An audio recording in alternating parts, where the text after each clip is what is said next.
Hello, it's me. So,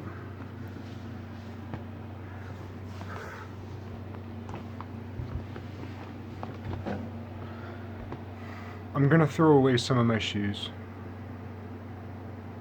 I don't want to. I have a hard time letting go of things, and then when I do, it's usually in like some sort of like angered fury.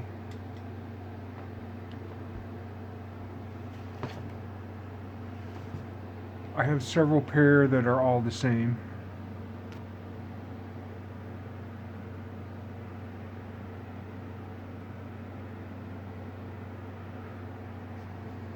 Not sure if I can do this upside down.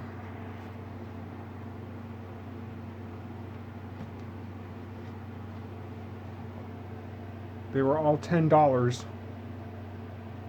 I've worn my toe through them, and some of them the sole are floppy. Ooh, which way do I go?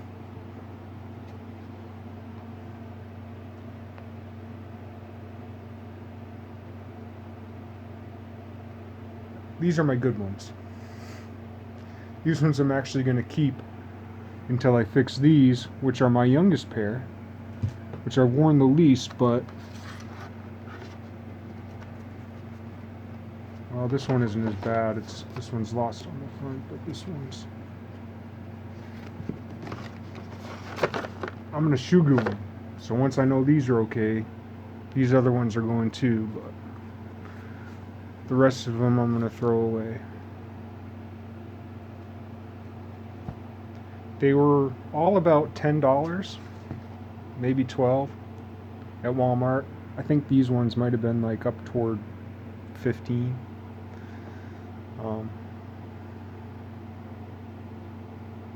And they've been my shoes for a long time. I don't know why I have such an aversion to paying. Like, good footwear is really important. I spend more than $10 every day lately. Sometimes quite a bit more on booze and cigarettes.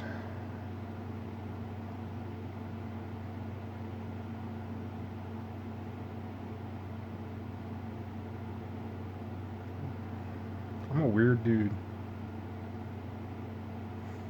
In case you haven't figured that out.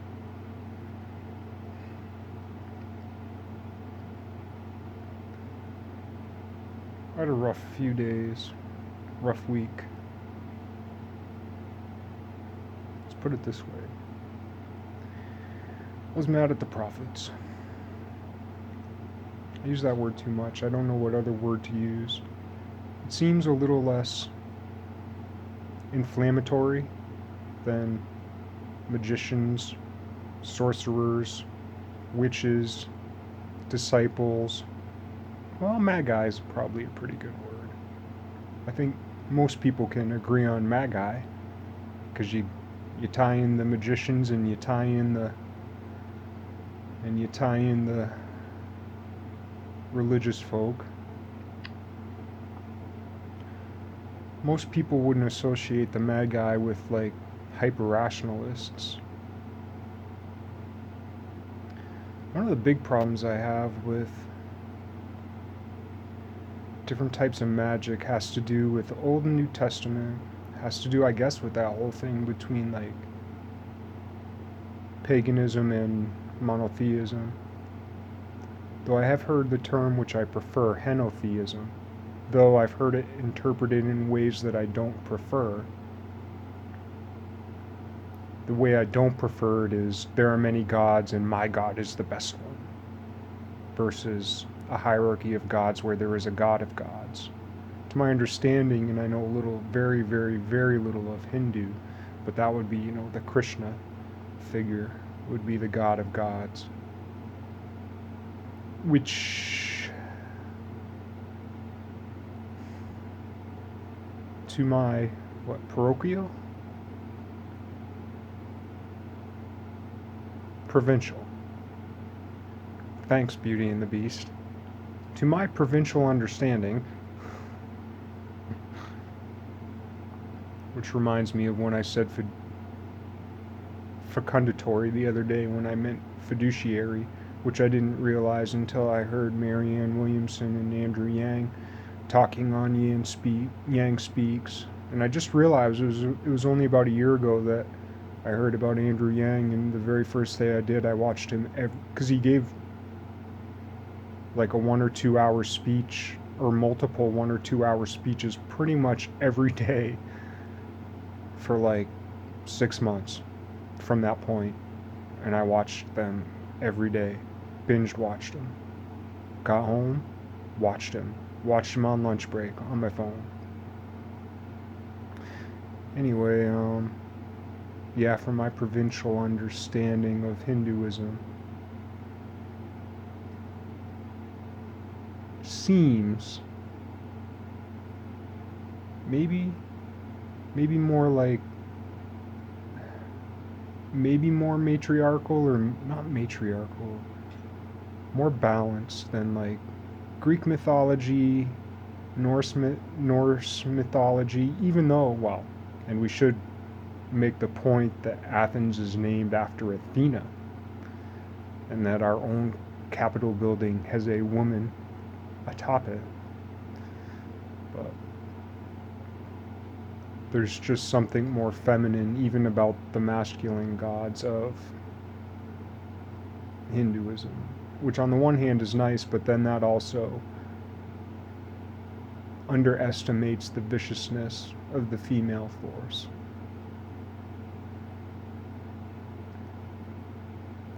But maybe it just has something to do with the art and the lines. And though what little I have heard of, I mean, Shiva, right? Like, better look the fuck out. It's kind of like, what is it? Highlander, the Source. There's that fucking wicked, vicious dude in it. And that might be, I'm not really sure, but that might be like a masculine interpretation of Shiva, but I don't know enough to say for sure.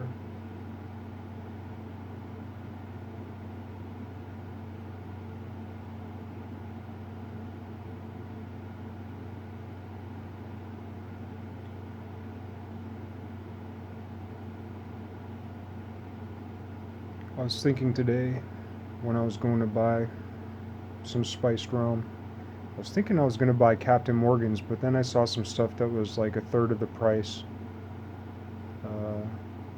Captain Blich? Had a woman on it, reminded me of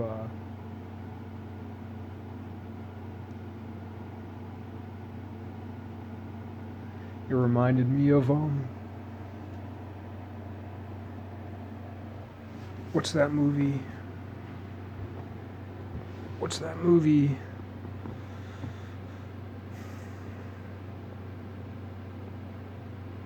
The pirate movie, Pirates of the Caribbean.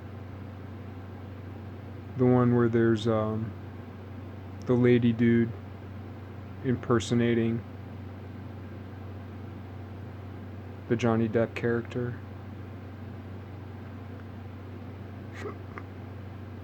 Which then also reminded me of the bearded woman.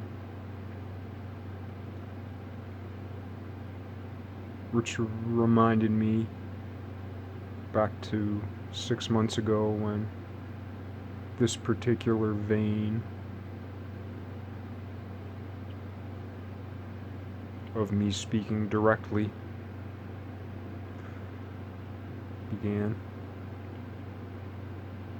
Reminded me of what?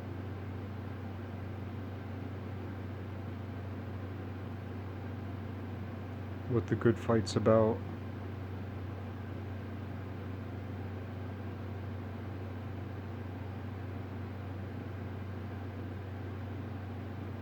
And is reminding me of some of the different points I've discovered along the way. Sometimes while I'm talking, which I guess is one of the benefits of making these videos, is because in having a discussion and having a discussion with myself, something about speaking aloud and committing it to tape, something comes up because I'm anticipating the possibility of an audience.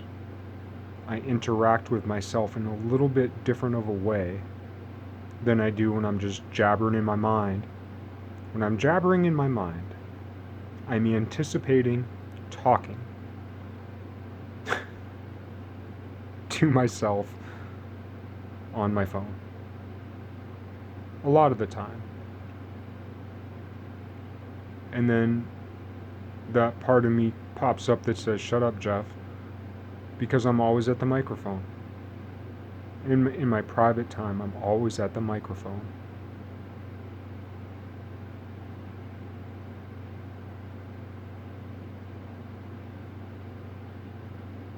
But a lot of times it's more fruitful when I actually make the recording.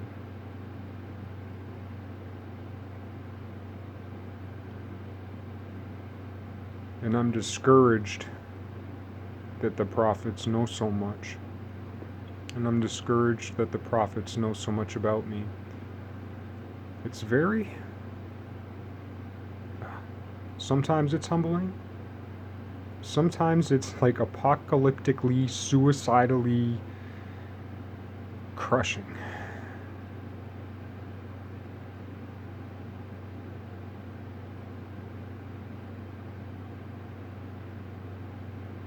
And if it ever happens to you, you'll know what I mean.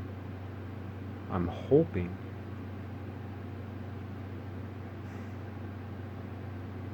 whoever you are, I'm hoping this will help.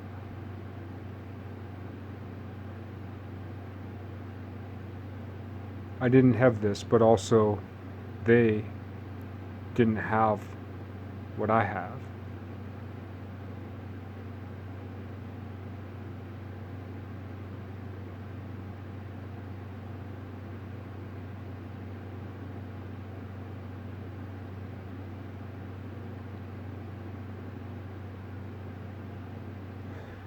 So they gave me more than they had. And in that spirit, I want to give you more than I had. Having that said, your job might be more difficult or pronounced, or it's tough to say. When we look at like neural or mycelial networks, there are large clusters, and then there are very, very thin strands, right? I may be a very thin strand that doesn't touch much, but this message may get to you at the center of a large nodule, or you have a much greater responsibility than I have, but hopefully you'll have more resources. And then for me, one of the resources I desire is emotional resources. And there's a lot to like overcoming. See, this is what I was trying to get to when I was talking about like the Old and New Testament.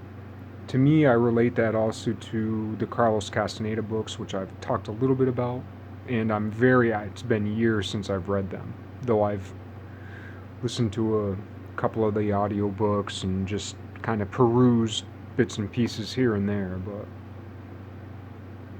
where Don Juan talks about the difference between the old and the new sorcerers.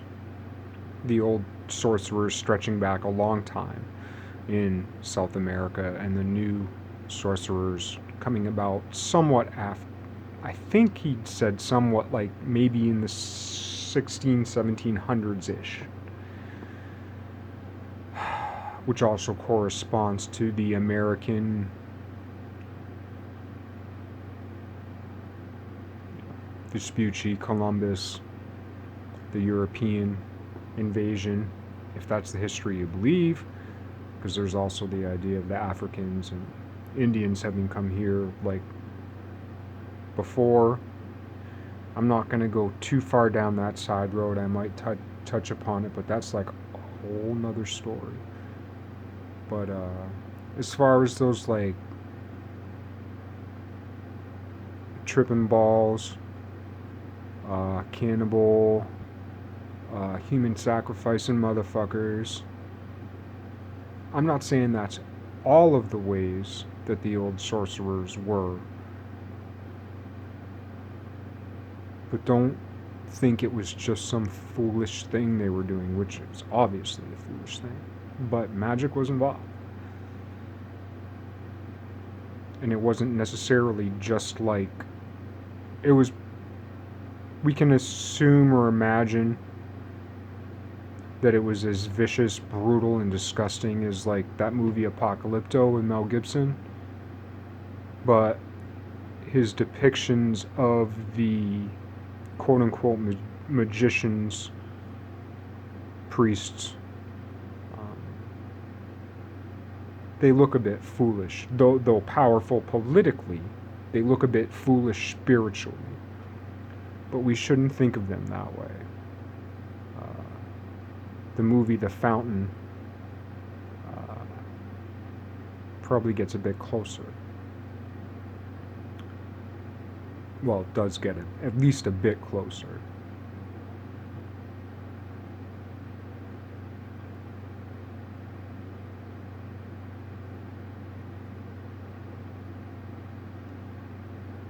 And I've mentioned it before, I'm very concerned, and that would kind of go back to the whole pagan deal. And recently I was saying it was a timeline. It was a timeline, the show Timeline documentary about somewhere in the west of America. I can't remember where, but where it was very strong evidence of cannibalism in the Americas. I forget the name of the tribe. I just remember that it was like a predator. It's supposedly where the Hopi came from, and there are people who are really offended by that, you know. But we should also remember that, like,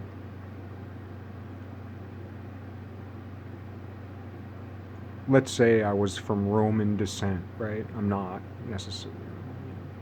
I mean, who knows though, right? Who knows? The threads go back. Who knows? I'm mostly, to my understanding, like Irish, English, French, Scottish. I think mostly English and Irish, not positive.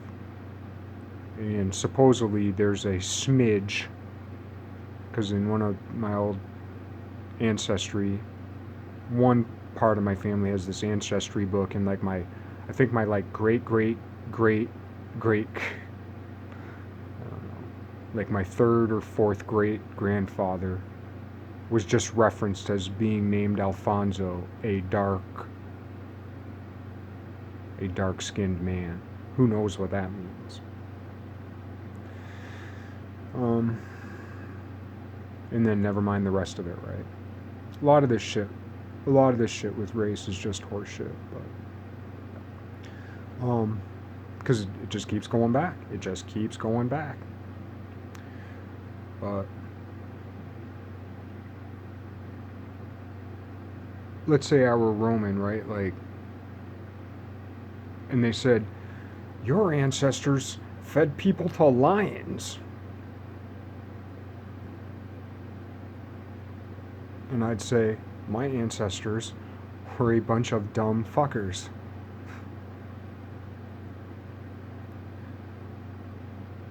But then, you know, what other traditions are there of Rome? Plumbing is a good one.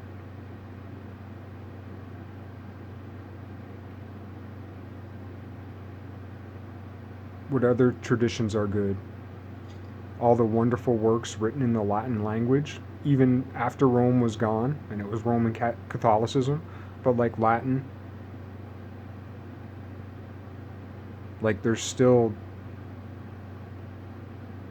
so much knowledge buried away in Latin texts, which people wrote like from the Renaissance on to the Enlightenment through the Enlightenment that, like, the unified theory could be there. The possibility exists that you could pick up 5 old school, like, just buried away, forgotten text written in Latin that nobody looks at because of the ones people look at, the ones they look at, and don't look at the ones they don't look at, and it could be right there. So we talk about what we lost in Alexandria, which was a lot, but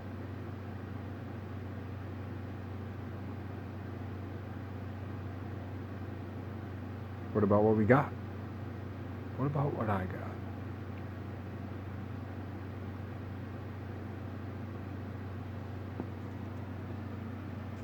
I always let my smoke go out. I've been thinking the last couple days, and it's probably why the prophets were mad at me.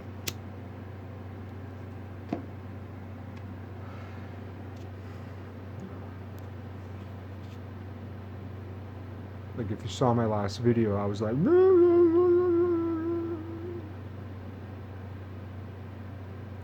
I drink too much, smoke too much, eat too much.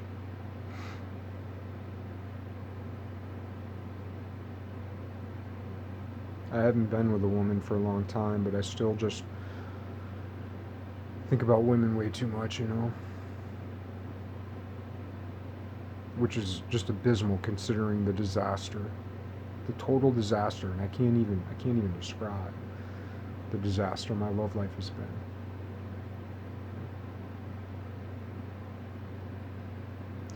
And to call it love, my lust life, my love and my lust life, just.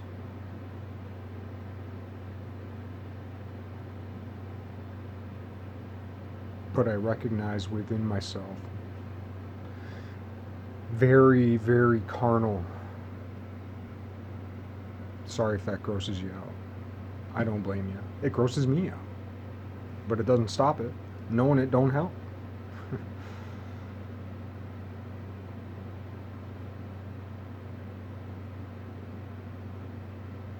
Also, some bad shit happened to me. And sometimes I come to terms with it, and other times it makes me fucking vicious mad, man.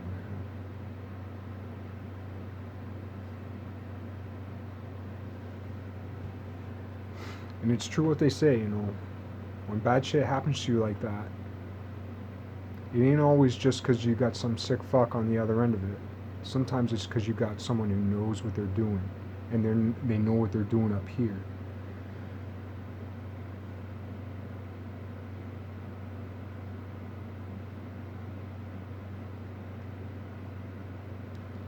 I'll leave it at that for now.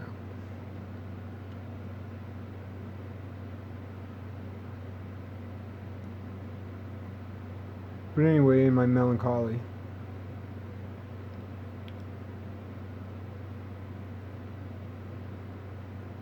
Today I went to a job. It was a lake house, second, third home. And I also admit to getting a little bit envious sometimes of like second or third homes, and like I want to do a good job, and I shouldn't say always, but like I try to make shit pretty better than it was, you know, and I want things to look good and be clean and nice in a job. Meanwhile, my house and my body, my car, my kitchen, ugh. My bathroom, forget about it. The rest of my living space, you know.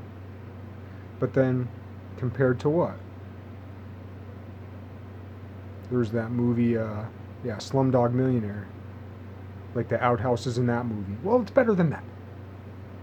it's a fuck of a lot better than that. Or, you know, the Untouchables in India and all that kind of stuff. And it's hard to keep all that shit in perspective.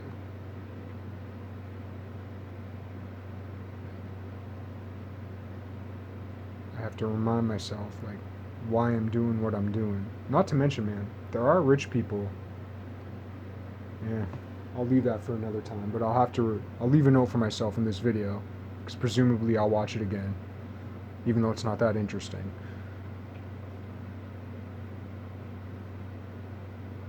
I should make a video talking about how not all rich people are bad, and that there are some enlightened rich people who do things, and I should break that down. I should break that down.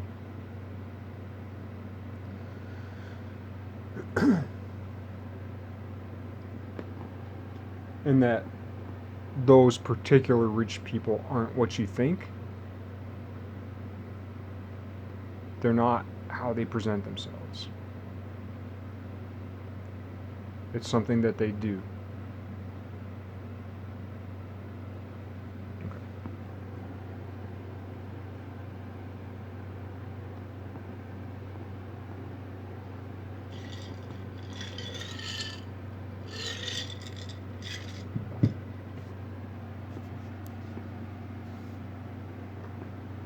But yeah, I get discouraged. Anyway, it was a lake house, and a lot of lake houses I've been to. This one was Lake Maury, Fairleigh, Vermont, which is about an extra 20 minutes past where I normally work, so that tends to get me irritated. I'm impatient, super impatient. I gotta work on that, big time.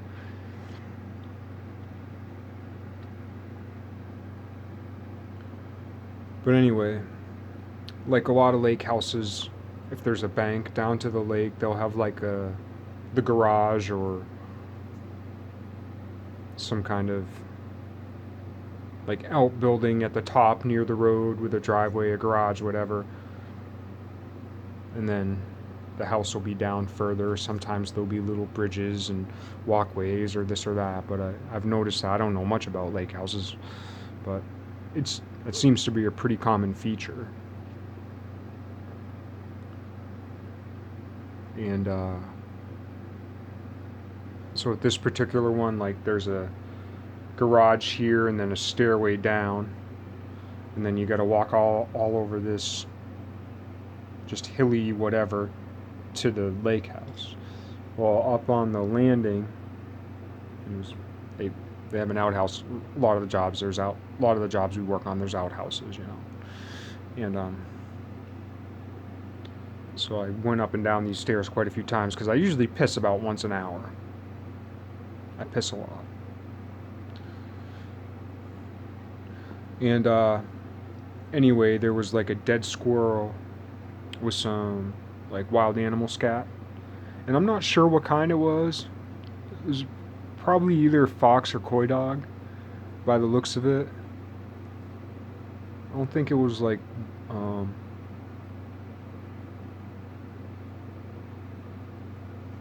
it wasn't bear. I think it was probably it was probably a fox. Could have been fish or cat, I don't know. But anyway, yeah, it was like a dead squirrel kind of carcass, like what was left of the eaten squirrel, and then some wild animal scat poop. And it just kind of reminded me of the viciousness of life. It was like raining today, so I like kind of stepped over it. If it was dry, I might have tried to like scoop it up and get rid of it, but where it was wet, I just figured I'd smear it all over and then I'd end up stepping in it, and I didn't want to. Because I was working on stairs today, and I was a little bit chilly, so I didn't want to take my boots off, so I wrapped rags around them so I wouldn't scuff up the floor because I forgot my sneakers today.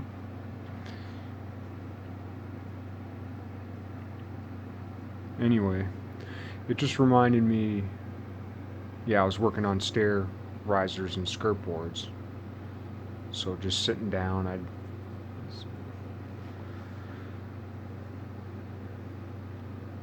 but it just reminded me of like the viciousness of life. Man, I don't know if I've got the mental capacity to get into this right now.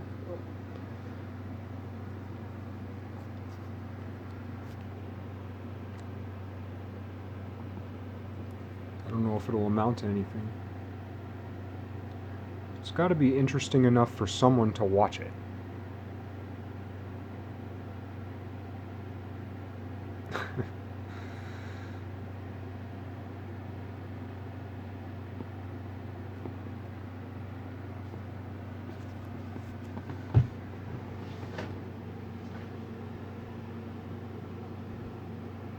Give me a sec.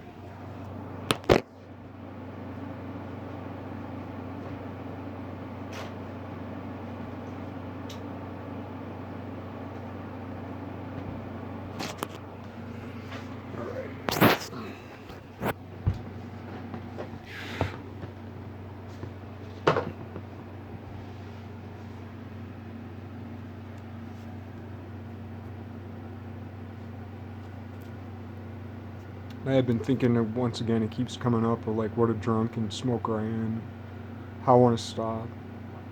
I told myself I'm not. I didn't listen to any media for the last 2 days at work, which was hard. I tried not to like symbolize things. What's this mean? What's this mean? What's this mean? What's this mean? What's this mean for the last couple days? I tried not to look at people too much. I tried not to activate that part of my mind the last couple days. Just thinking I'm just gonna pack up all my shit, throw it away, start walking. I get feeling that way when I start getting discouraged. It just feels hopeless, and it's just like I want to put myself. Sometimes I feel like I just want to get rid of everything and put myself in an environment where I have to confront God, basically my own Odin experience, you know.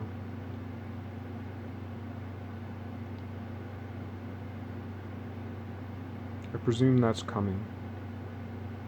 I've had many Odin experiences, but they didn't feel many. They had consequences.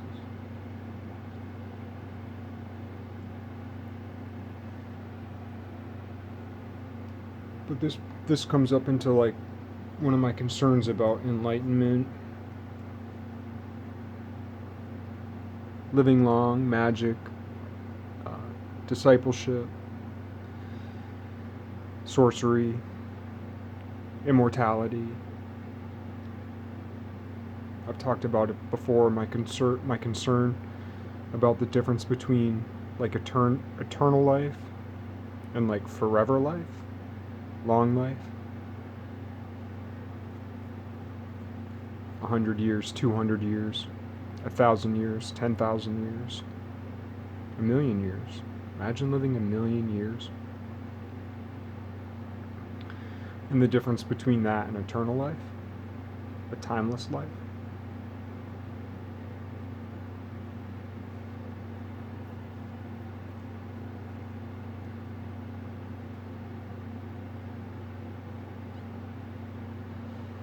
The different types of magic. Magi, the different types of wisdom. In Castaneda, it was seeing.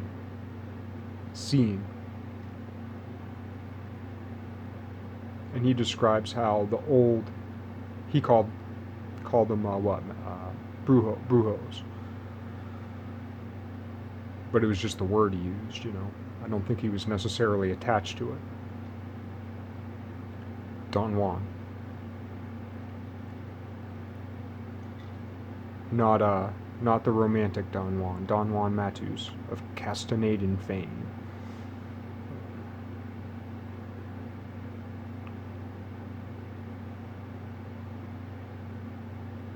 He made the distinction, basically, you know, and like I said, it's been years, and I'm paraphrasing, but he talked about, as other cultures have talked about, how humans are, or exist within a luminous egg. As a side note, one of the things, supposedly, these luminous eggs had a kind of like, was separated into 4 parts, and what Don Juan Matus found interesting about Carlos Castaneda was that he was separated into 3 parts, and also that he looked like he could see in the mystical sense, but he couldn't. And Don Juan found that very strange.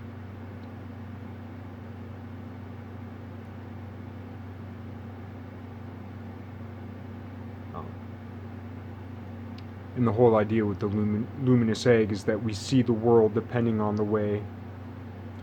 There's the eagle, which isn't an eagle, but which is described as an eagle. It's called the eagle.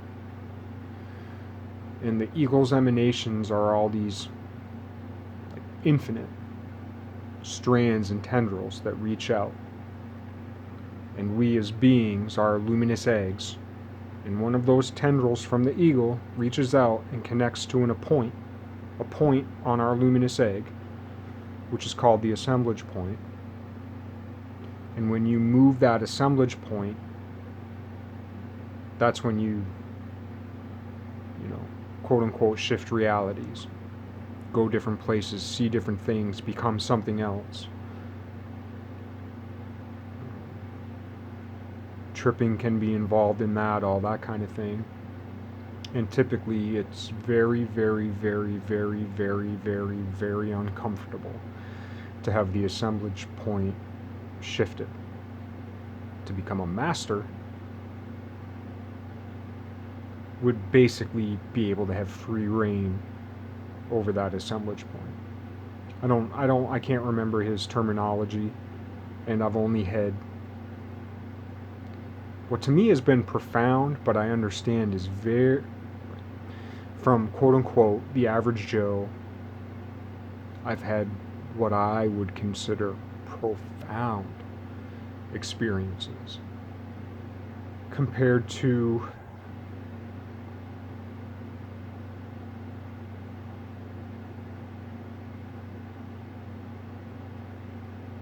a master of the good or bad, of the right or wrong stripe. I'm nothing. Having that said, it appears as though there's something, I do have something innate, and I know I'm not alone in that, so I don't mean anything like special about me by saying that, and I know we all do, but there's something innate in me that I don't understand.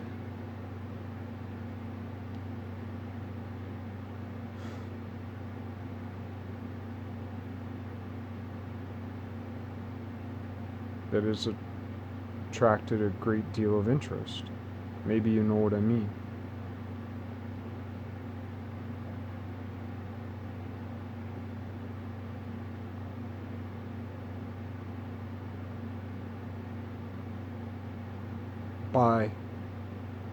Forgive me for saying this, I don't mean anything about me by it. By what pretty much anybody would consider very powerful people.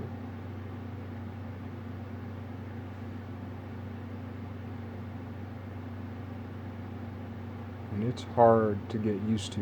When I first started making videos, I was kind of starting to see a little bit of what's going on. And I thought, maybe if I peek my head out a little bit, maybe someday they'll see me. I kind of figured 10 or 20 years from now, maybe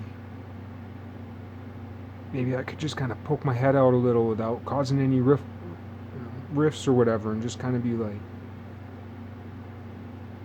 only because I could never find a teacher. I could never find a guru.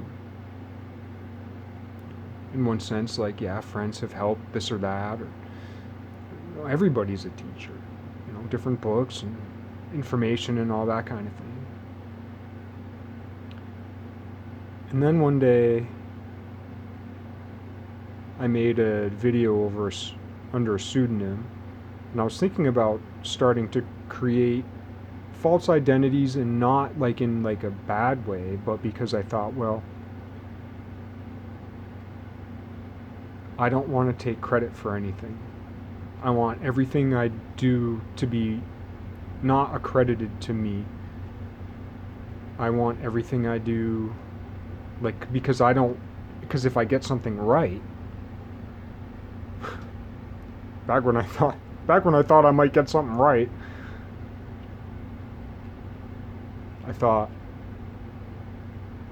I want to humble myself and not take credit. So anyway, I made like a pseudonym channel. It wasn't a big pseudonym. It was like my middle name with my first name as my initial, and I have two last names, kind of two middle names, but then with a different, with my second middle name as my last name. So I mean, it wasn't much of a pseudonym. But, and I put out 2 videos, and I thought, well, you know, it was like an inchworm on a hook. It was nothing. I thought, if I keep building up this thing I'm doing, you know, maybe 5 years from now, 10 years from now, they will see what I'm doing, see that I'm just kind of reaching out, trying to see if maybe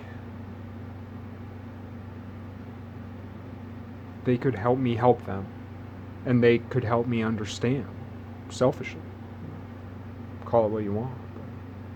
There's shit I don't understand, and I have to understand. Understand, overstand, all that kind of thing.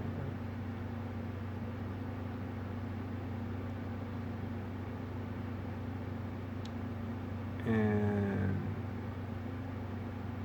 when I cast that out,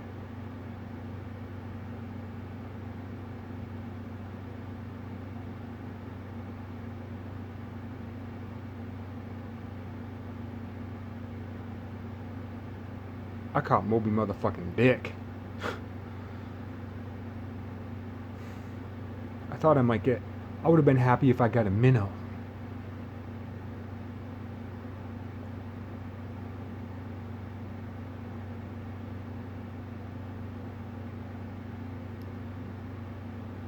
And it very quickly became very overwhelming and very, very scary.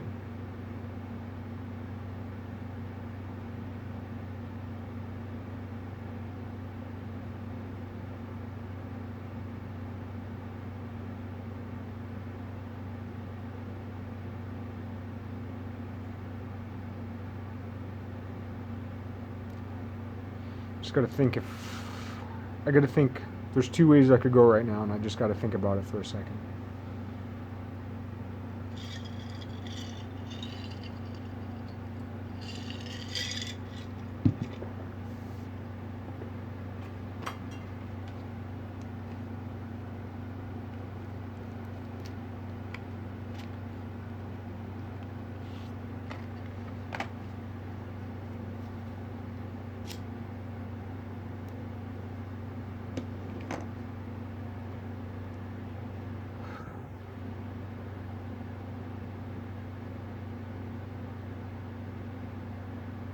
Anyway, after that, I erased that channel. I thought I'd made some huge mistake.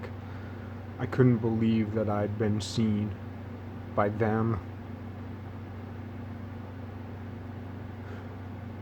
And it's been 4 years, 4 plus.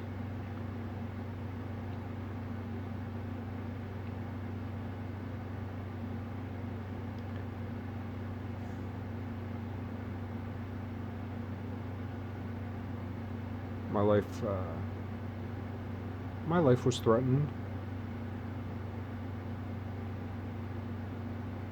Thought I was gonna be killed.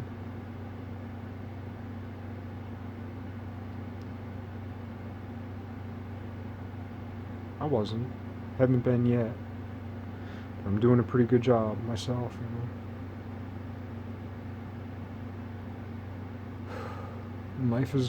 Life has gone on, and it's exactly the same and totally fucking different. Maybe you know what I mean, and if you don't, you might think because of what I say I'm one of them, but I'm not, because I'm not where they are.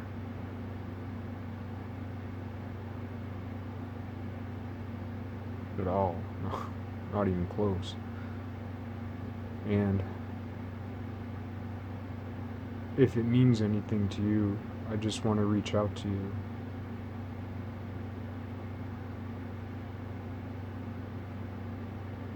And succeed. The first way I mean that is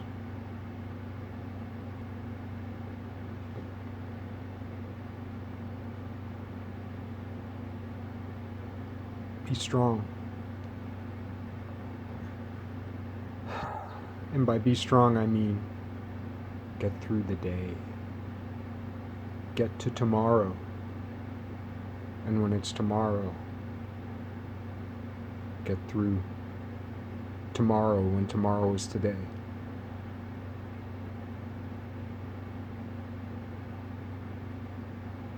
And then get through the next day. And the next day. That's the only advice I can really give. Because there was a time when I didn't think, and it comes about a little less frequently, but it still comes, and when it comes, it's a hurricane.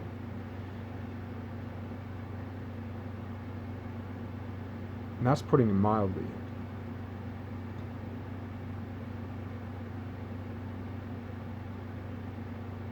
When it feels like you won't get through the day, just get through the day. Don't look for answers. Don't just look for an anchor. Get through the day. And when you've gotten through the day, get comfortable. Relax. Or just do whatever it takes to get through the day. Not to say we shouldn't challenge ourselves. Like I said, that's the only advice I can give.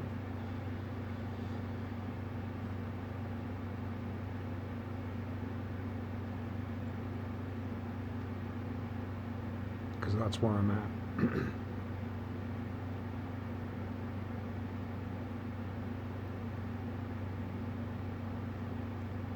And besides that, I pray.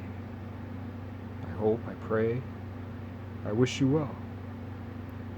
And I'll be excited for you if you succeed where I've failed, where I continue to fail, and where I may fail. I mean, I will fail in the future. And people talk about, oh, it's about the journey, not the destination. I think that's probably true for some people.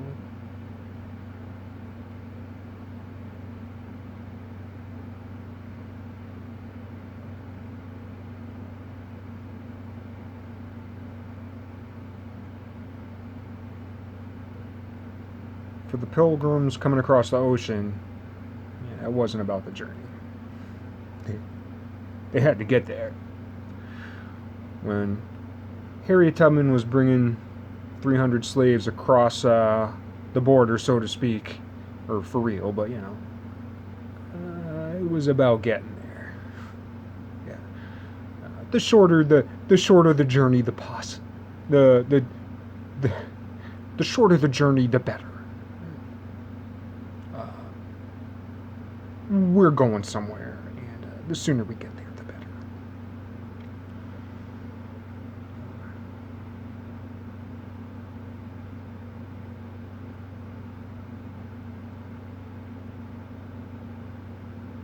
Not to say I haven't been given time for my journey, and sometimes I still do have fun. I have too much fun.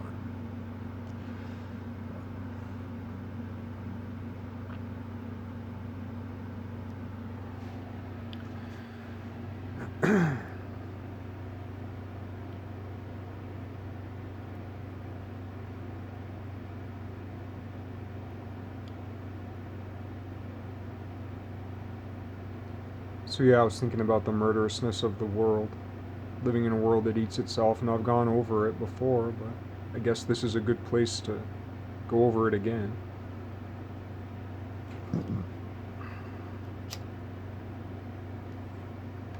I'll try not to just to rehash. I'll try to make it interesting for me. Jeff, what do I have to do to make this interesting for me.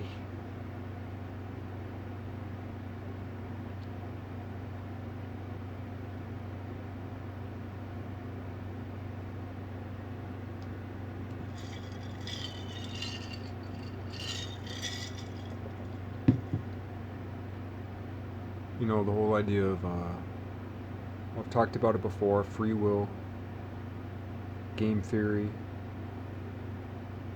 free will, game theory, how game theory is a quite good description of free will, what God will or won't do because of free will. God's basically the best gambler.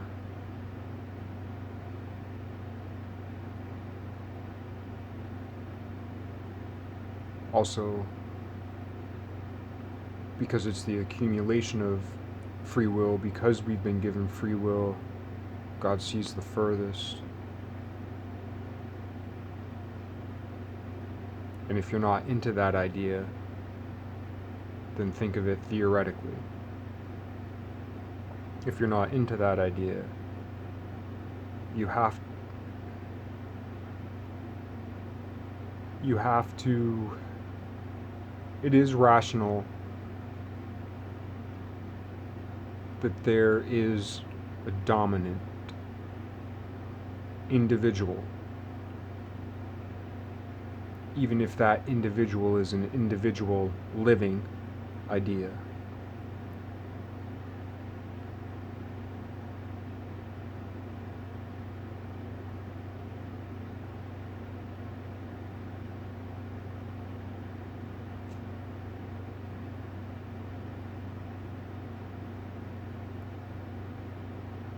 So, if you were that dominant force, you would have to consider, it's like, why doesn't God answer my prayers, this, that, whatever.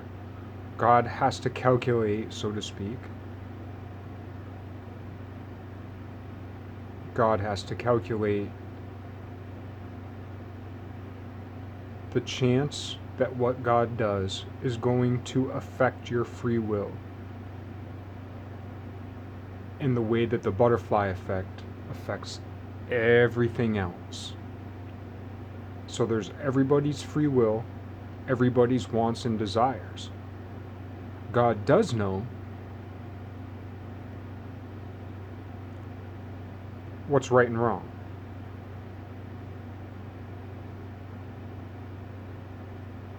But the God that answers prayers isn't necessarily the prevailing God in the world, right? Worshipping a living God. And this is an idea that's been on my mind a lot. That it sounds, I just can't figure out how else to say it yet. And it will take some work. But I worship a sleeping God. I worship the God of gods, so to speak. Talk's cheap. I aspire to properly worshiping the God of gods, the principle of principles.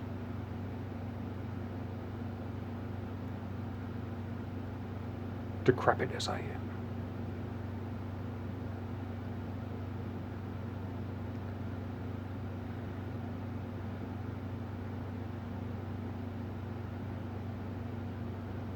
But a sleeping God is still alive.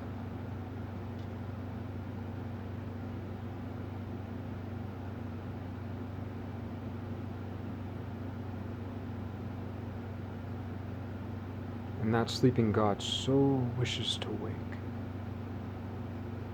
So wishes to wake.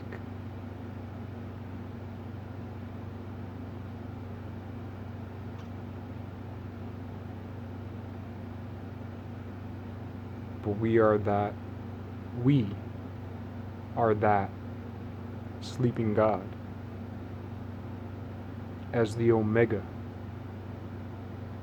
If God is the I am. And I am the Alpha and the Omega. I am that I am. I am the Alpha and the Omega.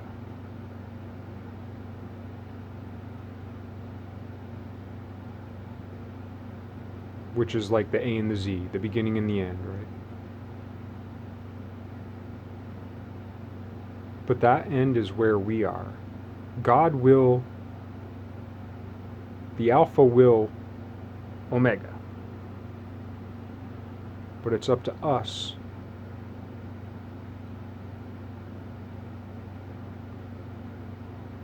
where that Omega gets to. In one sense, you could almost think of the beginning of the earth or whatever as like complete free will. So people talk about evolution or whatever, but there's that pull of the Omega. And we could almost imagine it's like the viciousness of dinosaurs, or what we think of dinosaurs, however really all went down. Never mind, like, what was the real pressure on the earth then? What was the this? What was the that? Was the earth the same size? Because people talk about Pangea, but my understanding is Pangea also works in reverse. Like, you can fit all the pieces together the other way around. Did the earth grow? We've only been studying this shit for like 100 years, you know? There's no unified theory. And a lot of the things about the NASA models, as impressive as they are, when they go across time, and I know they've done certain, you know, tests with like black holes and gravitational waves and all that kind of thing. And that's pretty cool, you know, and I don't understand it. But I will say, when you look at their models compared to like actual data, a lot of times it's like a lot more lines and stuff, but it's not any more accurate than like the old school like epicycles, which are derided, versus, you know, the epicycles that were part of the geocentric cosmos versus the true motion of the planets around the heliocentric, etc.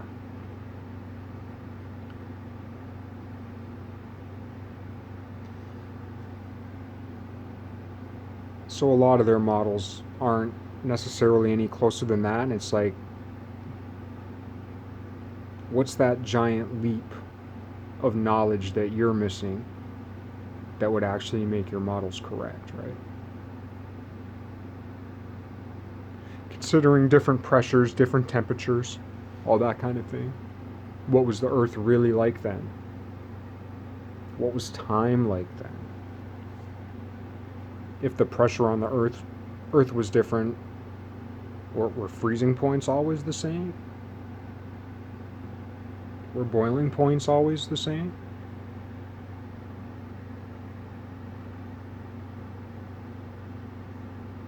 So we know what molecules had this, what molecules had that, you know, but then things are vibrating faster and vibrating slower, and are